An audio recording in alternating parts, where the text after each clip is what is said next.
أعوذ بالله من الشيطان الرجيم. بسم الله الرحمن الرحيم. السلام عليكم ورحمة الله تعالى وبركاته. الحمد لله رب العالمين، والصلاة والسلام على الحبيب المصطفى سيدنا ومولانا محمد الكريم وعلى آله وعترته وأصحابه أجمعين. أشهد أن لا إله إلا الله وحده لا شريك له، وأشهد أن حبيبنا وسيدنا ومولانا محمدا عبد الله ورسوله وصفيه من خلقه وحبيبه، أدى الأمانة وبلغ الرسالة ونصح الأمة وكشف الله به الغمة. اللهم صل وسلم وزد وبارك على الحبيب المصطفى سيدنا ومولانا محمد وعلى آل سيدنا محمد. اللهم آمين. Amma ba'd. Alhamdulillah, sama-sama kita mengucapkan kesyukuran kepada Allah Subhanahu wa ta'ala.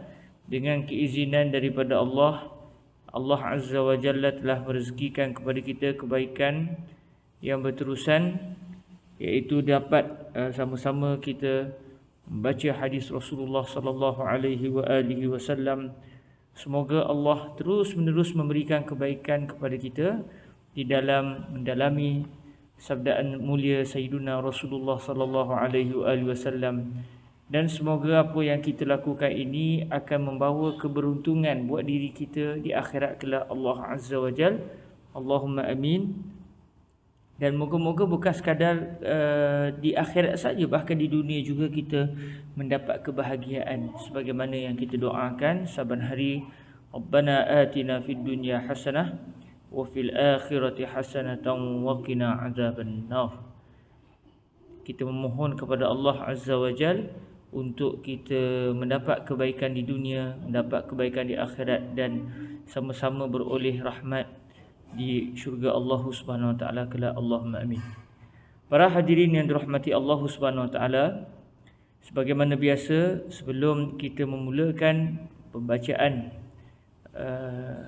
hadis Rasulullah sallallahu alaihi wasallam daripada kitab Tamamul Minnah Bibayan Al-Khisalil Mujibati Lil Jannah, marilah sama-sama kita memulakan terlebih dahulu majlis kita dengan kita berselawat ke atas junjungan mulia Nabi Muhammad sallallahu alaihi wasallam, yang sebagaimana yang pernah kita temui kisah ini di dalam kitab An-Nafhatul Ilahiyah fi salati ala khairil bariyah sallallahu alaihi wasallam. Sayyiduna Rasulullah sallallahu alaihi wasallam pernah hadir di dalam mimpi seorang yang dipanggil Syekh Musa Ad-Darir, yang ketika itu Syekh Musa Ad-Darir beserta dengan ahli kapal. Ketika beliau bersatu berada di lautan, beliau dan juga yang berada di kapal ketika itu sedang dilanda dengan satu ribut taufan yang sangat ganas yang dikenali dengan nama Al-Iqlabiyah. Ribut taufan tersebut dikenali dengan nama Al-Iqlabiyah, yang pengalaman orang sebelum ini jarang sangat akan selamat. Kapal jarang sangat akan selamat kalau sudah dilanda dengan taufan Al-Iqlabiyah. Di saat getir itulah beliau telah tertidur. Ditakdirkan Allah beliau tiba-tiba tertidur. Di dalam tidurnya beliau bermimpi bertemu dengan Sayyiduna Rasulullah sallallahu alaihi wasallam.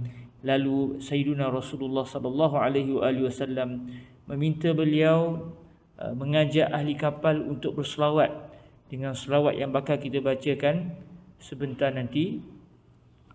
Yang selawat ini diminta oleh Sayyiduna Rasulullah sallallahu alaihi wasallam untuk dibaca sebanyak 1000 kali. Maka dengan beliau terjaga daripada tidur dan beliau mengajak ahli kapal untuk berselawat ke hadrat Nabi alaihi salatu wasallam, maka baru sahaja sampai dalam sekitar 300 selawat, baru sampai sekitar 300 selawat, angin kencang ribut Al-Iqlabiyah yang sedang melanda ketika itu tiba-tiba tenang. Tiba-tiba tenang. Nabi suruh baca 1000, baru sampai kepada bilangan 300 Allah Ta'ala mentakdirkan tiupan angin al-iqlabiyah itu reda dan semua ahli kapal selamat dengan berkat selawat ke hadrat Nabi alaihi salatu wasalam. Dan alhamdulillah dalam ketika kita membaca kitab kitab An-Nafhatul Ilahiyah fi Salati ala Khairil Bariyah terlepas, dalam sepanjang majlis sekitar 50 majlis kalau tak silap saya, kita berjaya membaca sebanyak 1000 kali selawat ini. Dan kita teruskan dengan tradisi membaca selawat ini pada awal majlis. Cuma kita tak baca banyaklah, kita baca setiap kali majlis kita baca 33 kali. Moga-moga Allah Azza wa Jalla memberikan juga kepada kita keselamatan daripada segala mara bahaya, segala malapetaka dengan berkat selawat yang telah diajarkan oleh Nabi alaihi salatu wasalam di dalam mimpi yang dilihat oleh Syekh Musa Ad-Darih. A'udzubillahi minasyaitonir rajim. Bismillahirrahmanirrahim. Innallaha wa malaikatahu yusalluna 'alan nabi. Ya ayyuhalladzina amanu sallu 'alaihi wa sallimu taslima. Allahumma salli ala sayyidina Muhammadin salatan tunajjina biha min jami'il ahwali wal afat wa taqdi lana biha jami'al hajat wa tutahhiruna biha min jami'is sayyi'at wa tarfa'una biha a'la ad-darajat wa tuballighuna biha aqsal ghayat min jami'il khairati fil hayati wa ba'dal mamat وعلى آله وصحبه وسلم.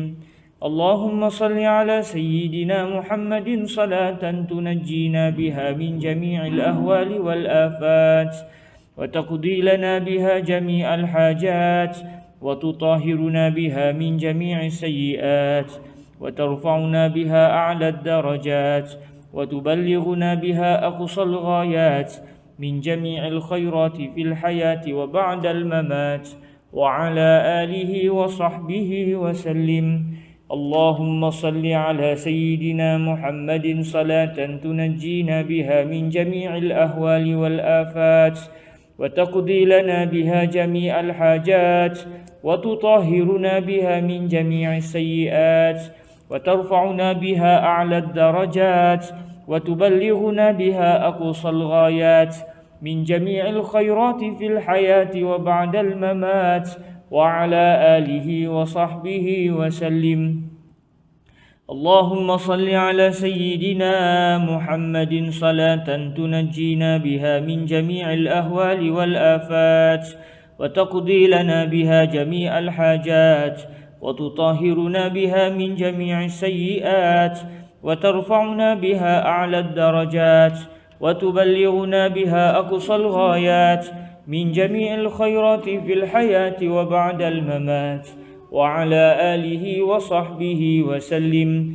اللهم صل على سيدنا محمد صلاة تنجينا بها من جميع الأهوال والآفات وتقضي لنا بها جميع الحاجات وتطهرنا بها من جميع السيئات وترفعنا بها أعلى الدرجات وتبلغنا بها أقصى الغايات من جميع الخيرات في الحياة وبعد الممات وعلى آله وصحبه وسلم. اللهم صل على سيدنا محمد صلاة تنجينا بها من جميع الأهوال والآفات وتقضي لنا بها جميع الحاجات وتطهرنا بها من جميع السيئات وترفعنا بها أعلى الدرجات وتبلغنا بها أقصى الغايات من جميع الخيرات في الحياة وبعد الممات وعلى آله وصحبه وسلم.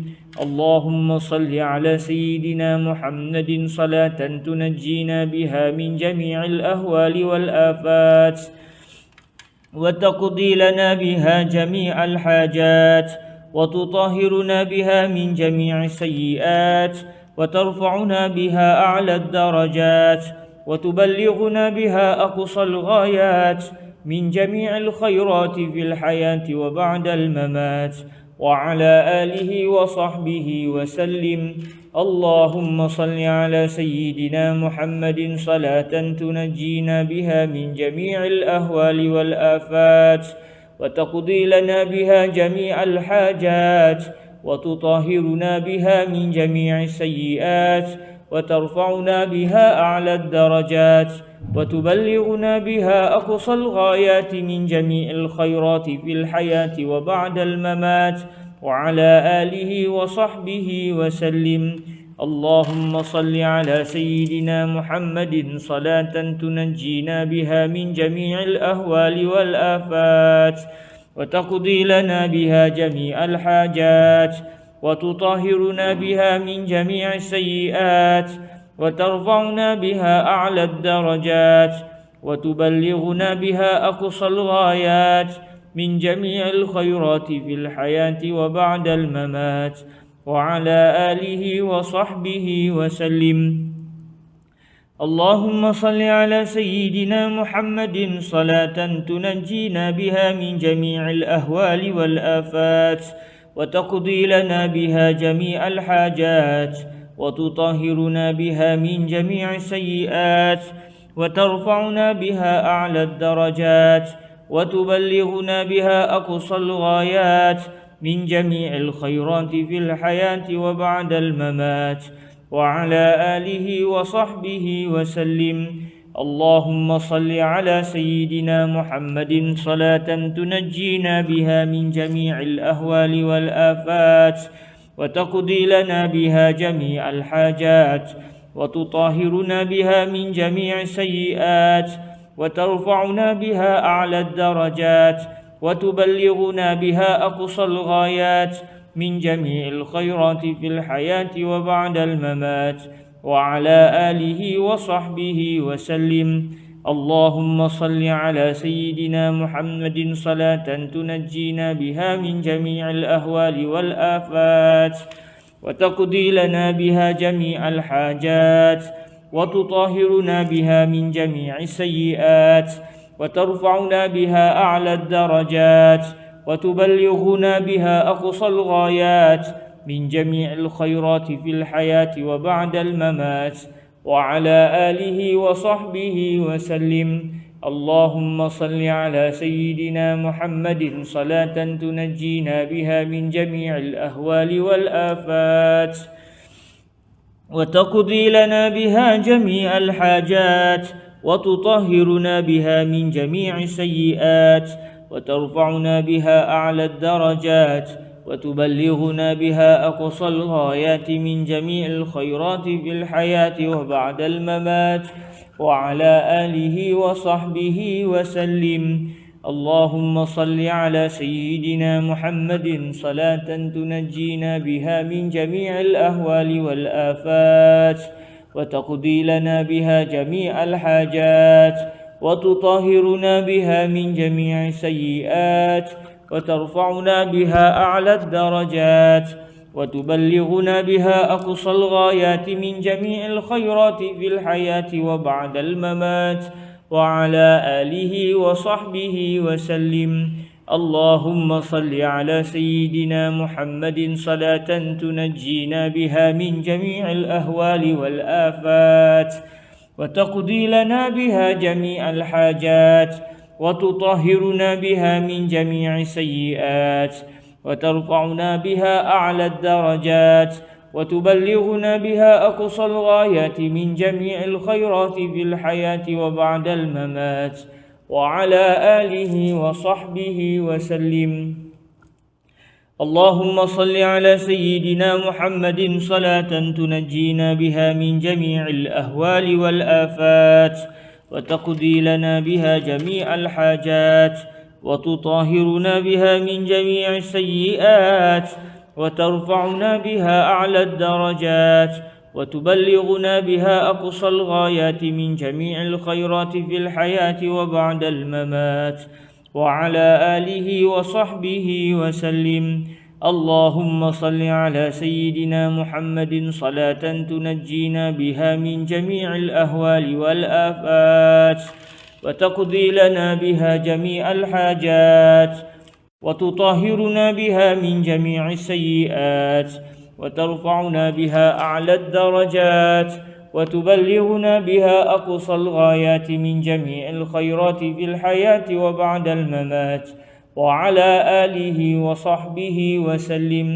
اللهم صل على سيدنا محمد صلاة تنجينا بها من جميع الأهوال والآفات وتقضي لنا بها جميع الحاجات وتطهرنا بها من جميع السيئات وترفعنا بها أعلى الدرجات وتبلغنا بها أقصى الغايات من جميع الخيرات في الحياة وبعد الممات وعلى آله وصحبه وسلم. اللهم صل على سيدنا محمد صلاة تنجينا بها من جميع الأهوال والآفات وتقضي لنا بها جميع الحاجات وتطهرنا بها من جميع السيئات وترفعنا بها أعلى الدرجات وتبلغنا بها أقصى الغايات من جميع الخيرات في الحياة وبعد الممات وعلى آله وصحبه وسلم. اللهم صل على سيدنا محمد صلاة تنجينا بها من جميع الأهوال والآفات وتقضي لنا بها جميع الحاجات وتطهرنا بها من جميع السيئات وترفعنا بها أعلى الدرجات وتبلغنا بها أقصى الغايات من جميع الخيرات في الحياة وبعد الممات وعلى آله وصحبه وسلم. اللهم صل على سيدنا محمد صلاة تنجينا بها من جميع الأهوال والآفات وتقضي لنا بها جميع الحاجات وتطهرنا بها من جميع السيئات وترفعنا بها أعلى الدرجات وتبلغنا بها أقصى الغايات من جميع الخيرات في الحياة وبعد الممات وعلى آله وصحبه وسلم. اللهم صل على سيدنا محمد صلاة تنجينا بها من جميع الأهوال والآفات وتقضي لنا بها جميع الحاجات وتطهرنا بها من جميع السيئات وترفعنا بها أعلى الدرجات وتبلغنا بها أقصى الغايات من جميع الخيرات في الحياة وبعد الممات وعلى آله وصحبه وسلم. اللهم صل على سيدنا محمد صلاة تنجينا بها من جميع الأهوال والآفات تقضي لنا بها جميع الحاجات وتطهرنا بها من جميع السيئات وترفعنا بها أعلى الدرجات وتبلغنا بها أقصى الغايات من جميع الخيرات في الحياة وبعد الممات وعلى آله وصحبه وسلم. اللهم صل على سيدنا محمد صلاة تنجينا بها من جميع الأهوال والآفات وتقضي لنا بها جميع الحاجات وتطهرنا بها من جميع السيئات وترفعنا بها أعلى الدرجات وتبلغنا بها أقصى الغايات من جميع الخيرات في الحياة وبعد الممات وعلى آله وصحبه وسلم. اللهم صل على سيدنا محمد صلاة تنجينا بها من جميع الأهوال والآفات وتقضي لنا بها جميع الحاجات وتطهرنا بها من جميع السيئات وترفعنا بها أعلى الدرجات وتبلغنا بها أقصى الغايات من جميع الخيرات في الحياة وبعد الممات وعلى آله وصحبه وسلم. اللهم صل على سيدنا محمد صلاة تنجينا بها من جميع الأهوال والآفات وتقضي لنا بها جميع الحاجات وتطهرنا بها من جميع السيئات وترفعنا بها أعلى الدرجات وتبلغنا بها أقصى الغايات من جميع الخيرات في الحياة وبعد الممات وعلى آله وصحبه وسلم. اللهم صل على سيدنا محمد صلاة تنجينا بها من جميع الأهوال والآفات وتقضي لنا بها جميع الحاجات وتطهرنا بها من جميع السيئات وترفعنا بها أعلى الدرجات وتبلغنا بها أقصى الغايات من جميع الخيرات في الحياة وبعد الممات وعلى آله وصحبه وسلم. اللهم صل على سيدنا محمد صلاة تنجينا بها من جميع الأهوال والآفات وتقضي لنا بها جميع الحاجات وتطهرنا بها من جميع السيئات وترفعنا بها أعلى الدرجات وتبلغنا بها أقصى الغايات من جميع الخيرات في الحياة وبعد الممات وعلى آله وصحبه وسلم.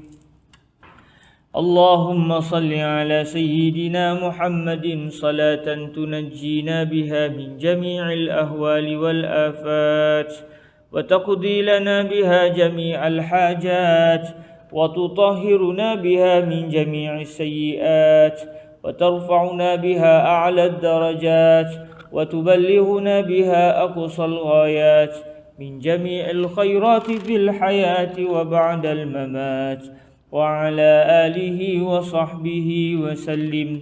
اللهم صل على سيدنا محمد صلاة تنجينا بها من جميع الأهوال والآفات وتقضي لنا بها جميع الحاجات وتطهرنا بها من جميع السيئات وترفعنا بها أعلى الدرجات وتبلغنا بها أقصى الغايات من جميع الخيرات في الحياة وبعد الممات وعلى آله وصحبه وسلم.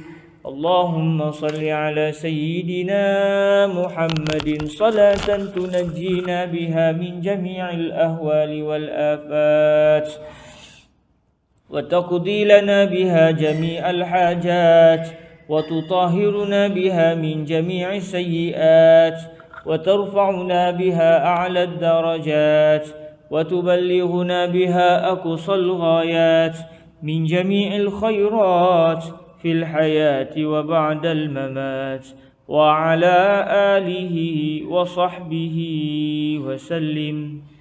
Alhamdulillah, selesai kita berselawat ke hadrat Sayyidina Rasulullah sallallahu alaihi wasallam sebagai pembuka bicara bagi majlis kita.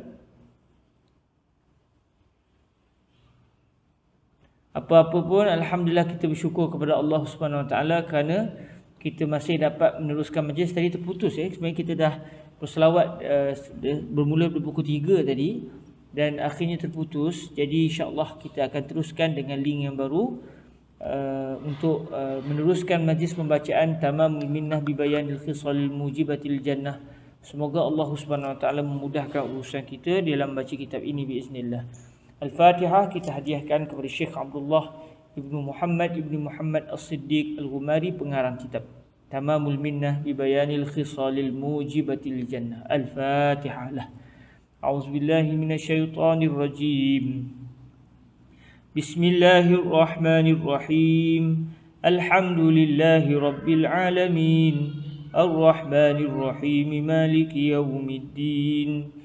إياك نعبد وإياك نستعين اهدنا الصراط المستقيم صراط الذين أنعمت عليهم غير المغضوب عليهم ولا الضالين آمين. الحمد لله والصلاة والسلام على الحبيب المصطفى سيدنا ومولانا محمد رسول الله وعلى آله وعترته وأصحابه ومن والاه أما بعد. Alhamdulillah, kita sama-sama mengucapkan kesyukuran kehadrat Allah Subhanahu Wa Taala dengan keizinan daripada Allah kita dapat direzekikan untuk bersama dalam majlis pembacaan kitab Tamamul Minnah bi Bayanil Khisalil Mujibatah bi Bayanil Khisalil Mujibatil Jannah. Kitabnya Tamamul Minnah bi Bayanil Khisalil Mujibatil Jannah. Dan hari ini adalah hari ke-30 majlis pembacaan kitab ini. Semoga Allah Azza wa Jalla memberikan kepada kita kesabaran dan nafas yang panjang untuk terus kita dapat menghalusi apa yang telah ditulis oleh Fadilatul Syekh Abdullah ibnu Muhammad As-Siddiq Al-Ghumari yang merupakan guru kepada guru-guru kami di Al-Azhar Al-Syarif. Beliau merupakan salah seorang ulama terkenal pada zaman beliau yang daripada Maghrib, beliau berasal daripada Maghribi dan dia meninggal dunia di Tonja di Maghrib, di Maghribi. Semoga Allah memberkati beliau dan menjadikan apa yang kita baca ini adalah sebagai sedekah jariah yang berterusan kepada beliau biiznillah subhanahu wa taala, dan semoga ilmu yang kita perolehi daripada majlis ini akan menjadi ilmu yang berkat untuk diri kita dan juga ahli keluarga kita. Allahumma amin. Baik, para hadirin yang dirahmati Allah, kita berada di muka surat yang ke-22, muka surat yang ke-22 bagi kitab Tamamul Minnah bi Bayanil Khisalil Mujibatil Jannah, iaitu dalam membicarakan amalan yang ke-30. Kita berada pada amalan yang ke-30. Amalan yang ke-30 iaitu memberikan air, memberikan air minuman kepada orang, memberikan minuman kepada orang, menghilangkan dahaga seseorang, menghilangkan dahaga seseorang. Baik, sebelum ni dalam pertemuan yang lepas di majlis yang ke-29 kita telah pun meneliti hadis yang telah diriwayatkan oleh Al-Imam At-Tabarani, iaitu hadis yang berbunyi yang menceritakan tentang kisah seorang lelaki yang datang bertemu dengan Nabi alaihi salatu wasalam. Lalu lelaki tersebut bertanya kepada Nabi, apakah dia amalan sekiranya saya melakukannya saya akan masuk ke syurga Allah Subhanahu Wa Taala. Lalu Sayyiduna Rasulullah sallallahu alaihi wasallam bertanya kepada beliau, adakah kamu berada di satu tempat, di satu negeri yang air terpaksa dibawa ke tempat tersebut. Maksudnya tempat tu sendiri tidak mempunyai air sehingga terpaksa diambil daripada tempat yang lain untuk kegunaan penduduk tempatan tersebut. Lalu kata lelaki tersebut, ya, maksudnya beliau berada di tempat yang tandus, yang tidak ada sumber air, menyebabkan mereka terpaksa setiap kali nak menggunakan air terpaksa pergi ke sumber air yang jauh dan menggendongnya bawa ke rumah masing-masing. Lalu kata Nabi alaihi salatu wasalam, fashtari biha siqa'an jadida thumma asqi biha fa innaka lan takhriqaha hatta tablugha biha amal jannah. Kata Nabi alaihi wasallam, kalau begitu belilah timba-timba yang baru, pencedok air yang baru di tanah tempat kamu tersebut. Belilah pencedok air yang baru di tempat kamu. Maksud dia tempat kamu yang gersang itu kamu beli timba-timba air yang baru, kemudian hendaklah kamu menuangkan air, kamu hendaklah menuangkan air di tanah tersebut, di tanah tersebut. Maksud dia, yang saya faham daripada kisah ini, Nabi SAW meminta supaya lelaki tadi berusaha untuk menggali tanah, supaya air daripada perut bumi akan timbul lalu menjadi perigi, dan perigi itu orang dapat mengambil manfaat dengan timba-timba yang dibeli oleh orang yang menggali tersebut. Lalu Nabi SAW menyatakan, sesungguhnya kamu tidak akan memecahkan bumi, iaitu ketika kamu menggali perigi tersebut, sehinggalah kamu akan sampai disebabkan bumi yang telah kamu pecahkan tersebut supaya air keluar daripadanya, sehinggalah kamu akan sampai dengan sebab itu akan amalan ke syurga Allah Subhanahu Wa Taala. Nabi SAW ingin menyatakan, dengan kamu memecahkan bumi, kamu menggali tanah supaya air keluar daripada perut bumi, amalan itu merupakan amalan yang akan membawa kamu ke syurga Allah Subhanahu Wa Taala. Dan hadis ini telah diriwayatkan oleh Al-Imam At-Tabarani Dan dalam perbahasan yang lepas kita juga telah meneliti berkenaan dengan salah seorang perawi hadis ini yang bernama Yahya bin Abdul Hamid Al-Himmani, dan beliau merupakan seorang yang kuat, seorang perawi yang tidak bermasalah. Walaupun ada yang mengatakan beliau bermasalah, namun kata Syekh Abdullah Al-Ghumari, orang yang mengatakan beliau bermasalah, mereka sebenarnya bermasalah kerana Yahya bin Abdul Hamid Al-Himmani merupakan orang yang kuat dari sudut ilmu hadis, darjat beliau tinggi, iaitu seorang thiqah. Jadi hadis ini adalah merupakan hadis yang kuat. Lalu kata Syekh Abdullah Al-Ghumari sambungan kepada hadis itu, insya-Allah kita akan bacakan sekarang biiznillah, iaitu di perenggan yang kedua, fal hadisu hasanun bila syakkin. Kita akan membaca petikan ini biiznillah subhanahu wa taala. Qala Sayyiduna al-Imam Asy-Syaikh Abdullah ibnu Muhammad As-Siddiq Al-Ghumari rahimahullah subhanahu wa ta'ala, wa nafa'ana Allahu bi'ulumihi wa ulumi masyayikhihi wa talamizatihi wa qurra'i tamamil minnah lahu wa sairi musannafatihi wa syurrahiha, Allahumma amin. Biisnadina ilaihi qala fal hadithu hasanun bila syakkin. Kata Syekh Abdullah Al-Ghumari, hadis yang telah diriwayatkan oleh Al-Imam At-Tabarani di atas, hadis itu adalah hadis yang hasan, hadis yang statusnya adalah hasan. Walaupun ia bukan hadis sahih, tetapi dia juga bukan hadis dhaif, bahkan ia adalah hadis yang berstatus kuat, walaupun tidaklah sampai ke darjat yang paling kuat yang kita namakan dalam istilah ilmu hadis sebagai hadis sahih. Hadis sahih hadis yang darjatnya paling tinggi. Di bawah hadis sahih ada hadis hasan, iaitu hadis yang kuat juga walaupun tidaklah sekuat hadis sahih. Dan di bawah hadis hasan ada hadis dhaif, iaitu hadis yang lemah. Cuma orang Melayu kita boleh sebut hadis sahih, orang akan ingat hadis dhaif. Sedangkan di sana ada satu lagi hadis yang namanya hadis hasan, hadis yang kuat, hadis yang baik, bagus. Jadi hadis yang telah diriwayatkan oleh Al-Imam At-Tabarani di atas, iaitu kisah seorang lelaki yang bertanya kepada Nabi amalan yang membawanya ke syurga, lalu Nabi meminta beliau menggali perigi dan menyediakan timba-timba baru untuk orang ramai menggunakan timba tersebut bagi mencedok air. Kata Sayyidina Al-Imam Abdullah Al-Ghumari, hadis ini adalah hadis yang hasan, hadis hasan tanpa sebarang syak. Hadis ni memang pasti adalah hadis yang hasan. Wa qad taqaddama haditsus sahihaini anna rajulan saqa kalban fa adkhalahu Allahul jannah wa anna baghiyan saqatil kalba aidan fa ghafarallahu laha fa kaifa biman yasqi muslima. Jadi kata Syekh Abdullah Al-Ghumari, beliau nak kuatkan lagi, maknanya amalan yang kita nak lakukan ini amalan yang memang tak ada masalah, sebab hadis yang menyatakan tentang amalan menuangkan air kepada kaum muslimin ini adalah merupakan hadis hasan yang pertama. Yang kedua, ada hadis yang telah kita pelajari sebelum ini. Kisah yang hadis ini telah diriwayatkan oleh Al-Imam Al-Bukhari dan juga Al-Imam Muslim, menceritakan kisah seorang lelaki yang pada satu ketika dahulu sebelum kedatangan Sayyidina Rasulullah sallallahu alaihi wasallam, seorang lelaki yang telah memberi minum seekor anjing,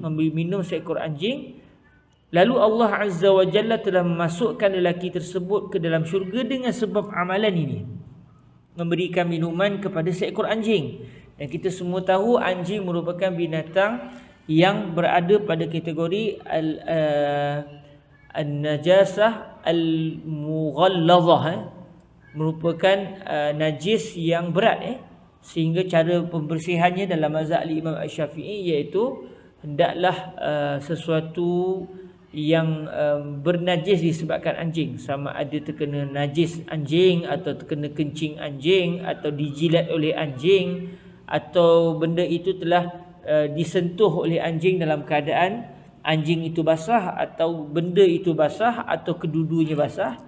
Jadi sebarang benda yang sudah dihukum bernajis disebabkan anjing dan juga babi, cara basuhnya sebagaimana yang kita semua tahu, iaitu 7 kali basuhan. 1 kali basuhan dengan air yang dicampur dengan tanah, manakala 6 lagi adalah air mutlak. Maknanya anjing merupakan najis yang berat. Dalam masa yang sama, dengan memberikan minuman kepada seekor anjing, orang itu akan mendapat pahala iaitu dia akan dimasukkan ke dalam syurga Allah Subhanahu Wa Taala. Ada orang kadang-kadang dia tahu dia tersilap disebabkan dia ingat anjing ni najis mukhalladhah, jadi boleh dizalimi. Saya pernah tengok dalam satu YouTube, ada satu orang perempuan dia jumpa ada satu karung, dia buka-buka karung tu, ada seekor anjing yang di dalam karung itu dan diikat. Maknanya kalaulah ditakdirkan wanita itu tidak menjumpai anjing tersebut, nescaya anjing itu akan mati disebabkan kelemasan, tak ada oksigen, tak ada makan, tak ada minum, terkurung di dalam karung. Betul anjing adalah najis, tetapi bukan bermaksud ia najis, dia boleh dizalimi dan disakiti. Jadi kata Syekh Abdullah Al-Ghumari dalam Sahih Al-Bukhari dan juga Sahih Muslim, Nabi SAW pernah menceritakan kisah seorang lelaki yang telah memberi minum seekor anjing lalu dia dimasukkan ke dalam syurga. Dan ada juga dalam Sahih Al-Bukhari juga Muslim kisah seorang wanita pelacur, wa'azubillah min zalik, seorang wanita murahan yang telah melacurkan dirinya, tapi dalam masa yang sama dia pernah memberikan juga minuman kepada seekor anjing. Maknanya subhanallah, kisah yang berlaku merujuk kepada binatang yang dianggap najis, dan dalam masa yang sama yang menolongnya pula dalam satu ketika seorang lelaki, tidak menyatakan dia seorang lelaki yang jahat. Dalam masa yang sama ada pula seorang wanita jahat dari segi akhlaknya, iaitu dia merupakan seorang yang tidak menjaga maruahnya, wanita pelacur. Dalam masa yang sama dia pernah memberikan minuman kepada seekor anjing yang kehausan, lalu Allah Azza wa Jalla mengampunkan dosa wanita tersebut. Subhanallah. Jadi kata Syekh Abdullah Al-Ghumari, maka sekiranya memberikan minuman kepada anjing, hatta seorang pelacur yang pernah memberi minuman kepada anjing pun diampunkan oleh Allah, lelaki tersebut yang memberikan minuman kepada anjing telah dimasukkan ke dalam syurga Allah Azza wa Jal. Maka bagaimana pula dengan seseorang yang telah memberikan minuman kepada seorang Muslim, memberikan minuman kepada seorang Muslim. Bal taqaddama fil hadis sahih wa ifraghuka min dalwika fi dalwi akhika sadaqatun. Bahkan dalam hadis sahih juga kata Syekh Abdullah Al-Ghumari, telah disebut sebagaimana telah kita bincangkan sebelum ini, di antara amalan yang membawa seseorang ke dalam syurga Allah Azza wa Jalla adalah seseorang yang menuangkan daripada baldinya, daripada timbanya, dia tuang air yang ada dalam timbanya, dia tuang ke timba sahabatnya, dia tuang ke timba saudaranya. Itu merupakan satu sedekah. Itu juga merupakan satu amalan yang membawa pelakunya ke syurga. Jadi sebenarnya hadis yang membicarakan tentang tindakan memberikan air minuman, sama ada kepada manusia atau kepada binatang, sebenarnya ini adalah merupakan amalan yang membawa pelakunya ke syurga. Lalu kata Syekh Abdullah Al-Ghumari, fasaqiyul ma'i lil muslimina fi makanin yaqillu wujuduhu fihi amalun yujibul jannata bifadlillahi ta'ala. Maka tindakan memberikan air minuman, memberikan minuman air kepada orang Muslim di tempat yang sangat sedikit wujud air di situ. Maknanya hadis yang kita bicarakan ini merujuk kepada tindakan seorang yang di tempat itu air tak apa nak banyak, sumber air susah untuk didapati, maka dia telah menyediakan air di tempat tersebut. Maka amalan ini akan mewajibkan orang tersebut untuk ke syurga Allah. Maksudnya amalan ini menyebabkan orang itu dengan izin Allah Azza wa Jalla untuk dimasukkan ke dalam syurga dengan lebihan kurniaan Allah Azza wa Jalla. Baik orang ini dengan kurniaan Allah, dengan keridhaan Allah, dengan belas kasih Allah, Allah akan memasukkan mereka yang memberikan minuman kepada seseorang di tempat yang air susah nak dapat. Maka yang melakukan kebaikan ini akan dibalas dengan syurga Allah Azza wa Jalla. Jadi kalau kita lihat biasa zaman sekarang ni untuk melakukan kebaikan sangat senang. Melakukan kebaikan sangat senang. Mungkin kita sendiri nak gali perigi di tempat kita di Malaysia ni, rata-ratanya air senang dapat. Hujan lagi ya. Contoh di tempat kita ni dengan airnya ada, sungainya ada, hujan sentiasa, air baik pun senang. Kalau di kampung pun orang dah tak guna air perigi dah, semua pakai guna air paip sebab banyak sangat sumber air. Tapi dalam masa yang sama ada tempat-tempat lain yang bukan berada di Malaysia contohnya yang sumber air sangat sukar untuk didapati. Kita nak ke sana tu mungkin agak sukar.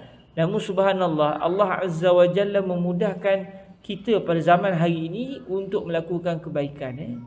Kita tengok iklan ada orang minta sumbangan untuk kita salurkan wang bagi membina atau bagi menggali telaga di tempat-tempat tersebut. Di tempat-tempat yang susah untuk mendapatkan sumber air, sungai tak ada, kena gali perigi. Tapi dalam masa yang sama mereka mungkin tidak mempunyai alatan yang cukup untuk menggali perigi yang dalam sehingga dapat menerbitkan air, maka diberikan peluang. Okey, siapa yang nak bagi sumbangan? Sebenarnya amalan ini juga termasuk di dalam apa yang kita bincangkan pada hari ini. Kerana kita walaupun tak ke sana tetapi kita telah memberikan saham, memberikan pertolongan untuk menjayakan tindakan tersebut. Jadi tuan-tuan, kalau kita kebetulan di Facebook tu tiba-tiba lalu sebarang bantuan diperlukan, kalau tuan-tuan yakin yang syarikat ataupun pihak yang terbabit, pihak yang benar, yang tidak ada unsur-unsur penipuan, maka apa salahnya tuan-tuan sumbang walau sedikit berdasarkan kemampuan masing-masing. Yang paling penting sekurangnya walau sedikit sumbangan kita, moga-moga kita di antara mereka yang telah memberikan kebaikan. Sebab tu zaman hari ini sangat senang untuk melakukan kebaikan. Dia duduk di rumah je, dia transfer je duit. Dalam masa yang sama kita juga akan meletakkan dalam hati kita, takkanlah orang Islam yang duduk dengan dunia teknologi. Jadi tadi kita berhenti pada membicarakan berkenaan dengan memberi minuman kepada seseorang di tempat yang susah untuk dapatkan air. Itu akan menyebabkan pelakunya menerima syurga Allah Subhanahu Wa Taala. Amalan itu adalah amalan yang membawa pelakunya ke syurga Allah Subhanahu Wa Taala. Dan pada hari ini macam yang saya sebut sebelum terputus tadi, senang untuk kita mendapat peluang untuk melakukan amalan ini. Walaupun kita di Malaysia serba-serbi airnya itu sentiasa ada, dengan periginya, dengan sungainya, dengan air paipnya. Namun ada tempat-tempat yang susah untuk mendapatkan air di negara lain.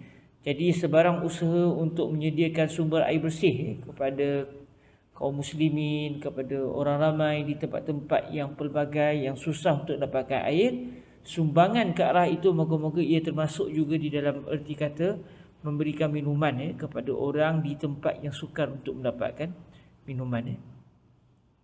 Baik, seterusnya para hadirin yang dirahmati Allah Subhanahu Wa Taala, Al-Imam Syekh Abdullah Al-Umari menyambung dengan menyatakan, wa huwa ila janibi hadza ilajun ruhiyyun yashfillahu bihil marida.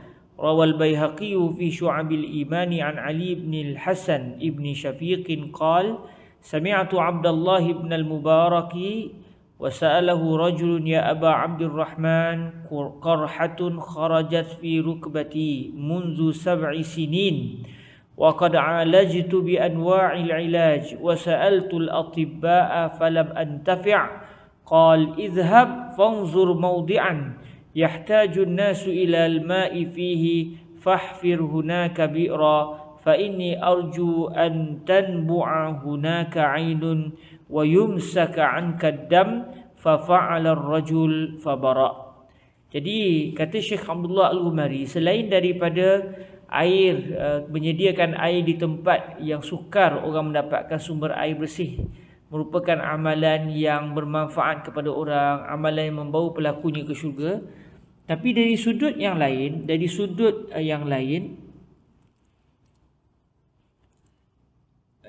ia merupakan juga rawatan kerohanian. Syekh menggunakan istilah ilajun ruhiyun yashfillahu bihil marid. Rawatan berunsur kerohanian yang Allah Azza wa Jalla akan memberikan penyembuhan kepada orang yang sakit disebabkan amalan memberikan minuman kepada orang yang memerlukan. Okey. Jadi maknanya selain daripada cara untuk seseorang itu berubat, iaitu dengan makan ubat, antara cara untuk seseorang yang berpenyakit untuk dia sembuh daripada penyakitnya dengan izin Allah adalah dia menyediakan air bersih di tempat yang sukar untuk didapati air. Kita lihat mengapa Syekh Abdullah Al-Humari mendatangkan perkara ini pada tajuk memberikan minuman kepada seseorang, dan beliau menyatakan memberikan minuman ia juga merupakan satu rawatan, satu proses penyembuhan secara kerohanian.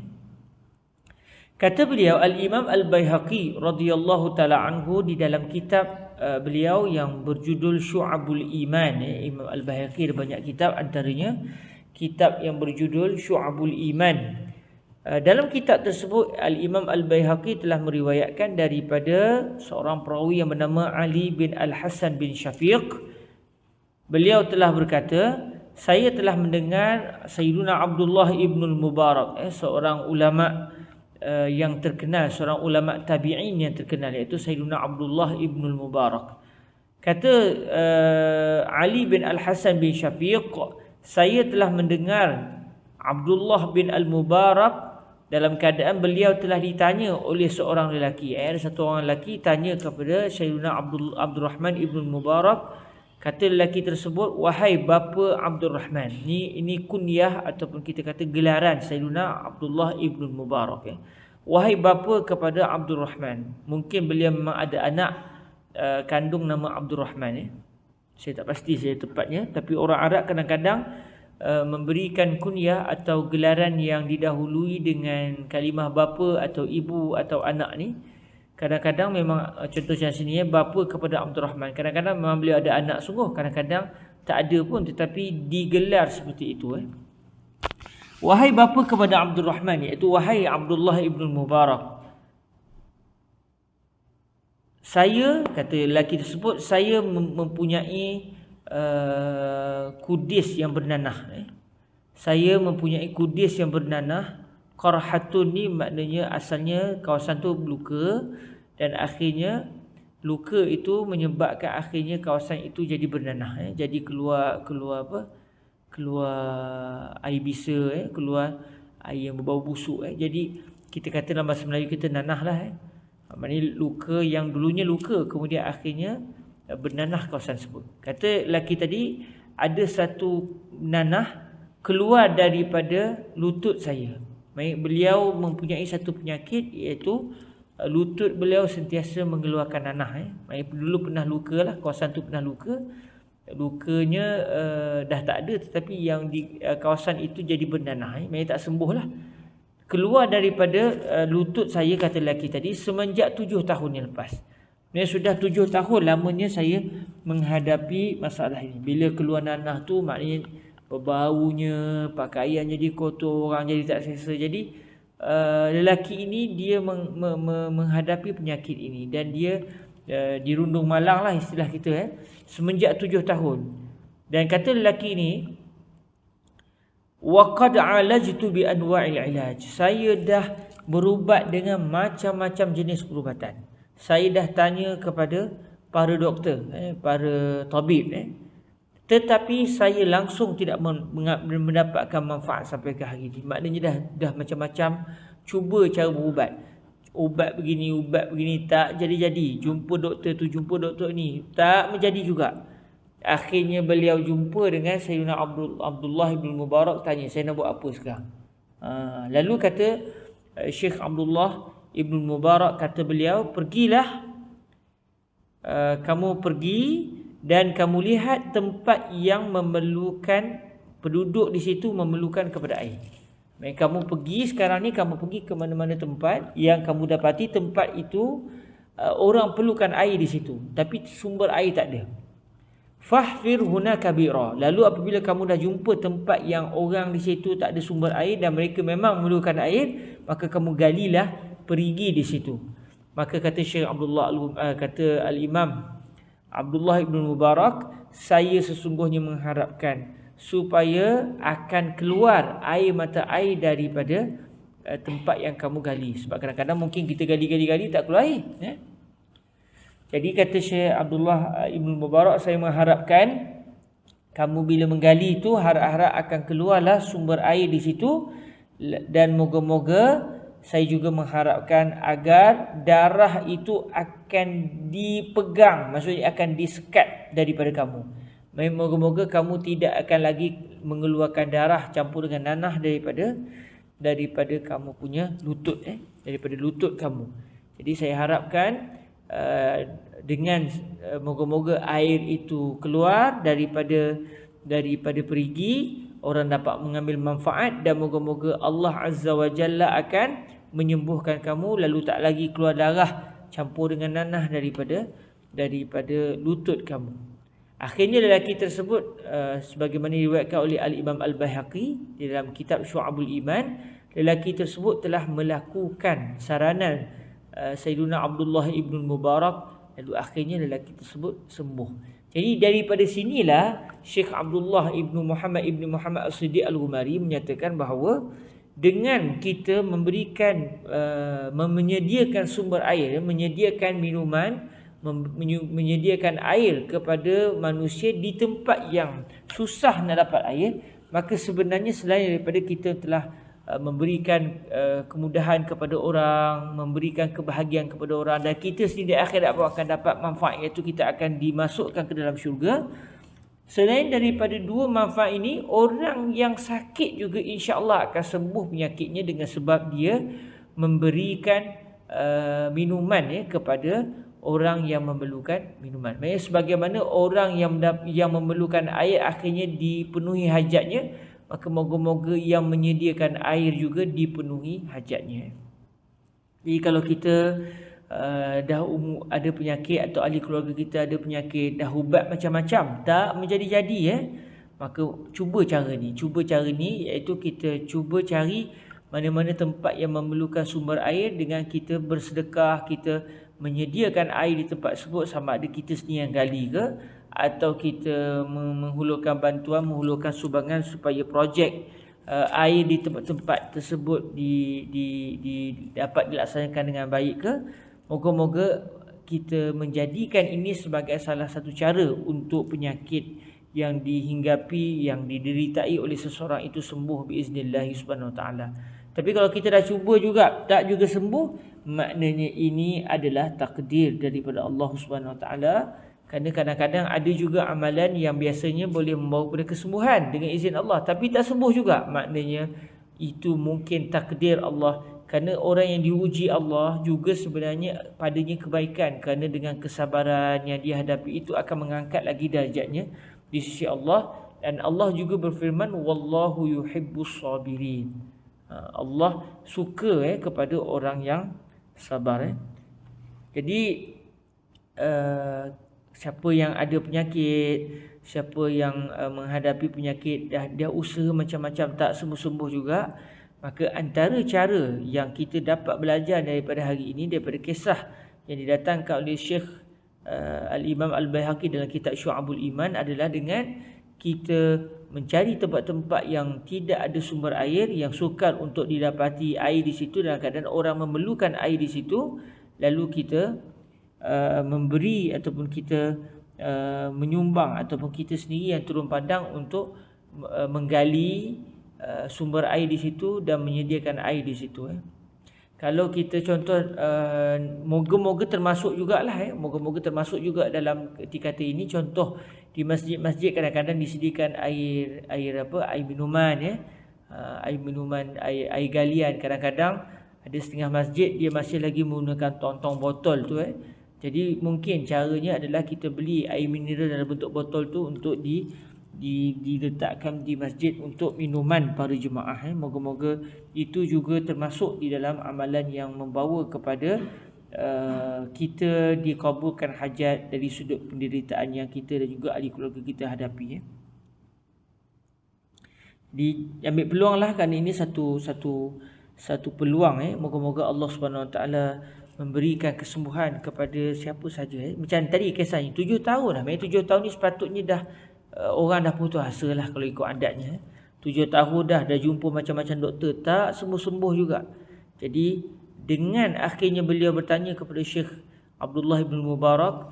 Lalu Sayyidina Abdullah bin Mubarak memberikan cadangan ini, lalu akhirnya dengan takdir Allah Subhanahu Wa Taala orang tadi sembuh daripada penyakitnya. Dan kita juga dapat belajar bahawa sebenarnya ubat bukan memberikan kesembuhan. Yang memberikan kesembuhan adalah Allah Azza wa Jalla. Cuma atas dasar ikhtiar, atas dasar usaha kita berubat. Tetapi bukan dengan i'tiqad ubat itu sendiri mempunyai kuasa untuk menyembuhkan. Buktinya macam lelaki tadi, dia sakit nanah dengan darah keluar daripada lutut dia. Dia dah jumpa macam-macam doktor pada zaman tu. Selama 7 tahun dia berusaha, tak menjadi-jadi juga. Untuk menunjukkan juga dari satu sudut bahawa sesungguhnya Asy-Syafi huwa Allah, yang memberikan kesembuhan adalah Allah Azza wa Jalla. Baik, seterusnya moga-moga tak terputuslah kita punya siaran kali ini. Qala al-Baihaqi wa fi hadha al-ma'na hikayatu shaykhina al-Hakim Abi Abdullah sahib al-Mustadrak rahimahullah. Fa innahu qariha wajhuhu wa 'alajahu bi anwa'il mu'alajati falam yazhab wa baqiya fihi qariban min sanatin fasa'ala al-ustadz al-imam Aba Utsman as-Sabuniyya an yad'u lahu fi majlisihi yawm al-jum'ah. فدعا وأكثر الناس التأمين فلما كانت الجمعة الأخرى ألقت امرأة في المجلس رقعة بأنها عادت إلى بيتها واجتهدت في الدعاء للحاكم أبي عبد الله تلك الليلة. Jadi kalau kita tengok di sini kata Imam Al-Baihaqi, seperti makna ini juga, maknanya dengan memberikan minuman itu membawa kepada kesembuhan dengan izin Allah Subhanahu Wa Taala adalah kisah yang diceritakan oleh guru kami, kata Al-Imam Al-Baihaqi, iaitu Al-Imam Al-Hakim Al-Hakim An-Naisaburi, Al-Imam Al-Hakim Abi Abdullah, pengarang kitab Al-Mustadrak ala Sahihain, pengarang kitab Al-Mustadrak iaitu Al-Hakim An-Naisaburi rahimahullah. Kata Syekh Al-Imam Al-Baihaqi, Al-Imam Al-Hakim An-Naisaburi ni beliau muka beliau bernanah. Subhanallah, walaupun Al-Imam Al-Hakim ni orang alim, orang yang dekat dengan Allah, tapi diuji Allah juga. Sebab tu orang yang diuji Allah itu bukan tanda Allah tak suka dia. Kadang-kadang orang itu diuji Allah supaya makin tinggi darjatnya di sisi Allah Subhanahu wa Ta'ala. Cukuplah dengan apa yang kita biasa dengar daripada sabda Nabi, bahawa orang yang paling dahsyat sekali ujiannya adalah para nabi dan para rasul. Sedangkan para nabi dan para rasul adalah kekasih-kekasih Allah Azza wa Jalla. Kerana semakin orang yang dekat dengan Allah diuji oleh Allah, semakin mereka bersabar, semakin tinggi kedudukan mereka di sisi Allah Subhanahu wa Ta'ala. Jadi ujian ini adalah membawa kepada kesabaran, dan kesabaran itu adalah satu nikmat yang sangat besar, kerana Allah telah menyatakan wallahu yuhibbus sabirin, sesungguhnya Allah mencintai orang yang sabar. Apabila seseorang sudah dicintai oleh Allah, kata guru kami Fadilatul Syekh Rusdi bin Rusdi, orang yang dicintai oleh Allah tidak akan diazab oleh Allah Azza wa Jalla. Lalu Al-Imam Al-Hakim An-Naisaburi ni, muka beliau, kalau tadi kisah tadi yang berlaku pada zaman Al-Imam Abdullah bin Mubarak, itu kakinya bernanah, yang ni muka bernanah. Boleh bayangkan tuan-tuan, muka bernanah, dan keadaan Imam Al-Hakim nak mengajar, orang tengok wajahnya lagi beratlah ujiannya. Dengan kalau muka kita buruk pun kita dah rasa malu. Ini bukan takat ni bernanah, mesti secara adatnya akan mengeluarkan bau yang kurang enak. Jadi akhirnya kata Al-Imam Al-Baihaqi, guru beliau iaitu Al-Imam Al-Hakim An-Naisaburi ni telah mencuba pelbagai cara perubatan, tetapi nanah itu tak juga hilang-hilang. Dan dah dekat setahun dah, hampir-hampir setahun beliau menghadapi ujian ini, namun tetap juga tidak selesai ujian ini. Tetap juga penyakit itu berterusan, wajahnya terus juga dengan nanah tersebut. Lalu akhirnya Al-Imam Al-Hakim An-Naisaburi telah meminta daripada Al-Ustaz Al-Imam Abu Utsman As-Sabuni, salah seorang ulama besar dalam agama Islam kita, iaitu Al-Imam Abu Utsman As-Sabuni. Beliau telah meminta doa, iaitu Al-Imam Al-Hakim telah meminta daripada Syekh Abu Utsman As-Sabuni untuk mendoakan beliau. Tengok subhanallah, Walaupun Al-Imam Al-Hakim boleh sendiri berdoa, dan pasti beliau sudah berdoa dekat setahun lebih, hampir setahun berdoa memohon kepada Allah agar Allah Azza wa Jalla memberikan kesembuhan kepada beliau.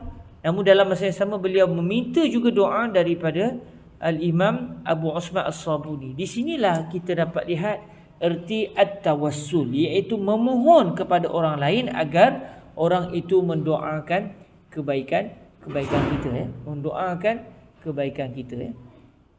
Jadi walaupun beliau bukanlah Al-Imam Abu Usman As-Sabuni ada kuasa ataupun ada power, tidak. Masing-masing sama di sisi Allah dari sudut kesemuanya adalah hamba. Tetapi ada orang yang doanya lebih didengar oleh Allah berbanding dengan orang yang lain. Lalu Al-Imam Al-Hakim An-Naisaburi, salah seorang tokoh hadis, telah meminta daripada Al-Imam Abu Usman As-Sabuni supaya mendoakan beliau. Di mana? Di dalam majlis beliau pada hari Jumaat. Subhanallah. Minta daripada orang soleh pada hari Jumaat, hari yang paling dimuliakan oleh Allah dalam seminggu, dalam majlis ilmu, dalam majlis hadis pula. Maknanya 3 kebaikan terkumpul di dalam permintaan ini. Lalu akhirnya pada hari Jumaat itu, Al-Imam Abu Usman As-Sabuni telah berdoa dalam majlis tersebut, dan ramailah orang mengaminkan. Jadi tambah lagi dengan satu kelebihan yang seterusnya. Selain daripada didoakan oleh Abu Usman As-Sabuni, didoakan pada hari Jumaat di dalam majlis ilmu, dan yang keempat, diaminkan pula oleh manusia yang hadir dalam majlis tersebut. Orang-orang Muslim yang berada dalam majlis itu mendoakan sama sekali, sama-sama pakat berdoa kepada Allah agar Allah memberikan kesembuhan kepada seorang ulama besar pada zaman itu, iaitu Al-Imam Al-Hakim An-Naisaburi. Apabila akhirnya tiba Jumaat yang seterusnya, Imam Hakim bertemu dengan Imam Abu Usman As-Sabuni, minta doakan pada hari Jumaat. Pada hari Jumaat itu beliau Abu Usman As-Sabuni telah berdoa kepada Allah, lalu diaminkan oleh anak-anak murid yang hadir dalam majlis Syekh Abu Usman As-Sabuni.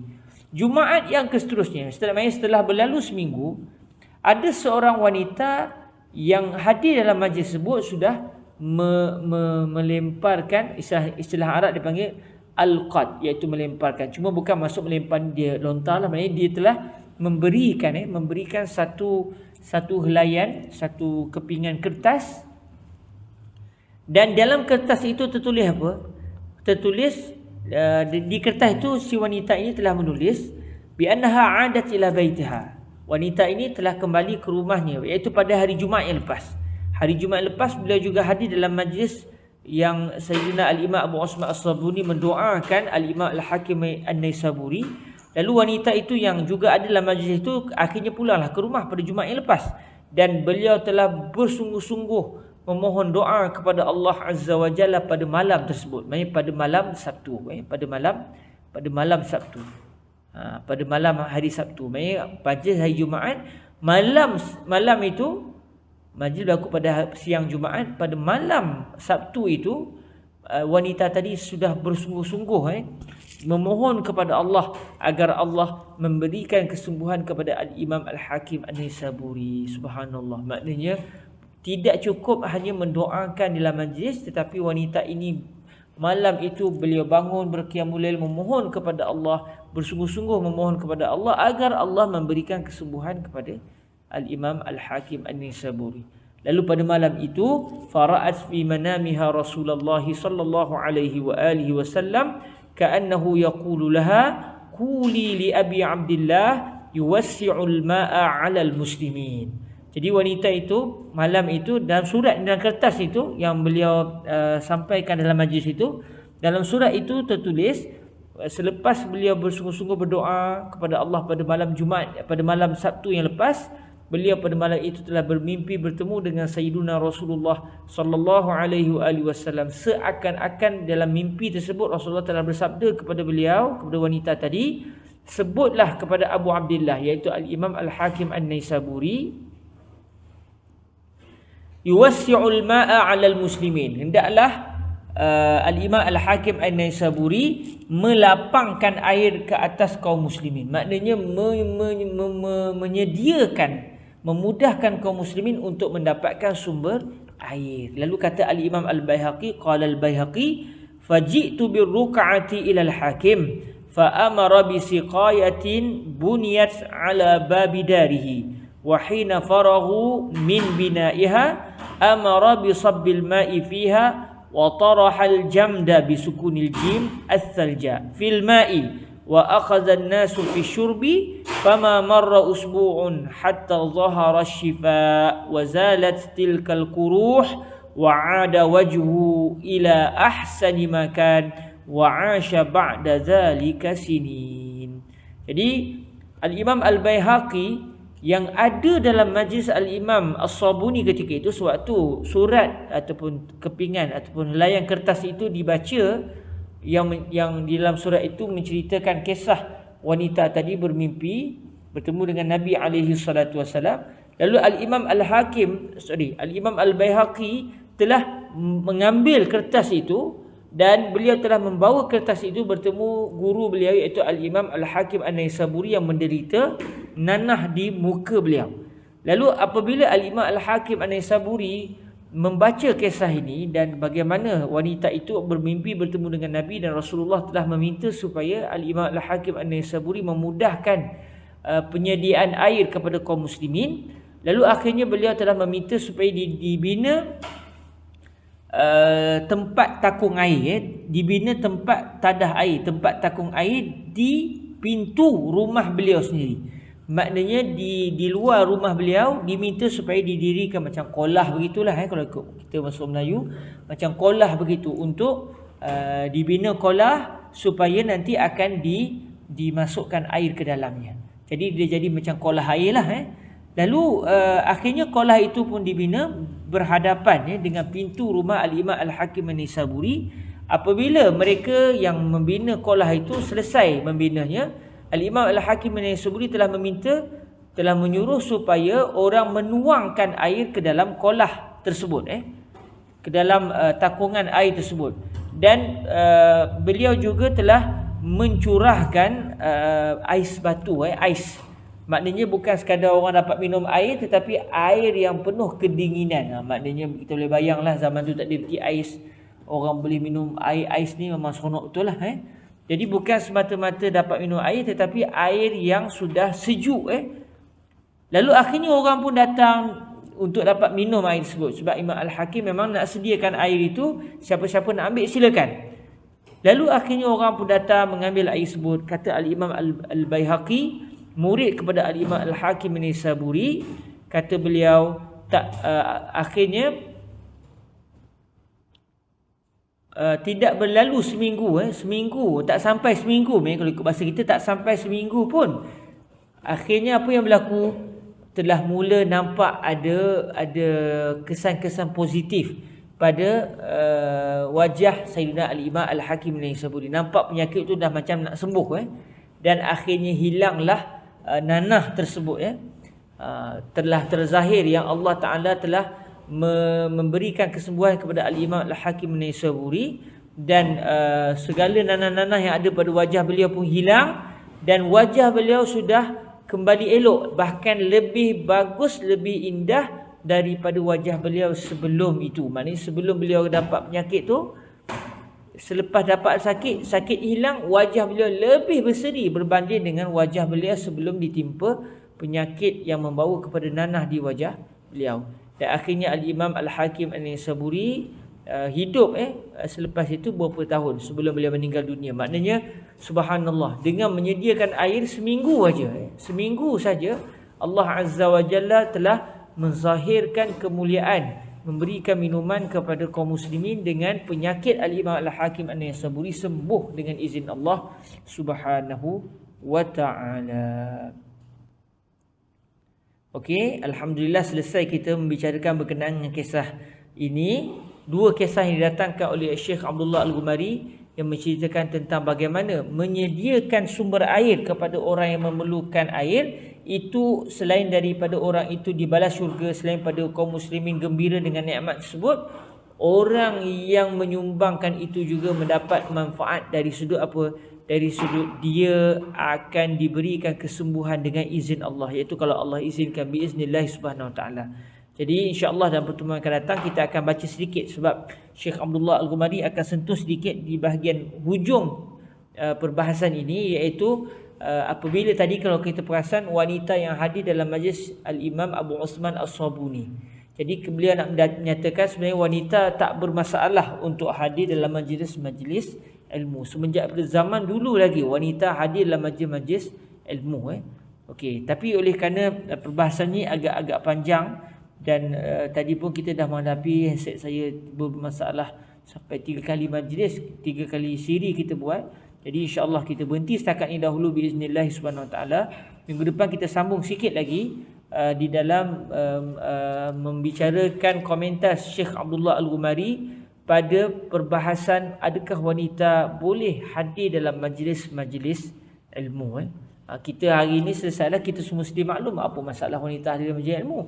Tapi pada satu ketika dahulu wanita dianggap sebagai orang yang tidak layak untuk hadir dalam majlis ilmu. Hatta kalau kita biasa dengar orang tua dulu pun sebut orang perempuan ni tak payah belajar tinggi-tinggi, udahnya ke dapur. Udahnya ke dapur juga. Jadi seakan-akan tidak memberikan galakan kepada wanita untuk menuntut ilmu. Jadi insya-Allah dalam pertemuan yang akan datang kita akan meneliti komentar Syekh Abdullah Al-Ghumari terhadap kisah wanita yang hadir dalam majlis hadis yang diadakan oleh Syekh Abu Osman As-Sabuni, dan apakah pandangan Islam terhadap wanita yang menumpukan ilmu dan hadir dalam majlis-majlis ilmu. Sebab ada satu hadis yang seakan-akan menghalang wanita daripada hadir dalam majlis ilmu. Nanti kita akan lihat insya-Allah dalam pertemuan yang akan datang biiznillah subhanahu wa taala. Sekali lagi saya ucapkan kemaafan, mohon kemaafan daripada semua sebab sampai 3 kali majlis kita terpaksa kita tukar-tukar daripada satu link ke satu link. Saya akan cuba melihat apa masalah handset saya ni sehingga bermasalah. Sungguh kelas kita sampai bertukar-tukar. Cuma saya bukanlah memohon kepada tuan-tuan untuk membelikan handset baru kepada saya pula. Jangan tuan-tuan kata kau itu kita kena beli handset baru ni kepada Ustaz Ahrul Nizam. Jangan itu pula yang tuan-tuan fikirkan. Jangan sampai tiba-tiba ada pula yang mesej saya minta alamat, tiba-tiba sampai pula handset baru. Takut nanti saya akan terus meminta-minta handset yang baru pula. Semoga diberkati Allah SWT.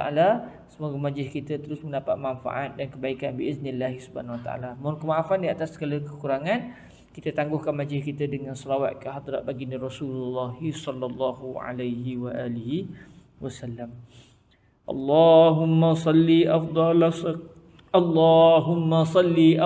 salatin ala as'adi makhluqatika sayyidina Muhammadin wa ala alihi wa sahbihi wa sallim adada ma'lumatika wa midada kalimatika kullama zakaraka zakiruna wa ghafala an zikrihil ghafilun. Allahumma salli afdala salatin ala as'adi makhluqatika sayyidina Muhammadin wa ala alihi wa sahbihi wa sallim adada ma'lumatika wa midada kalimatika kullama ذكرك الذاكرون وغفل عن ذكره الغافلون. اللهم صل أفضل صلاة على أسعد مخلوقاتك سيدنا محمد وعلى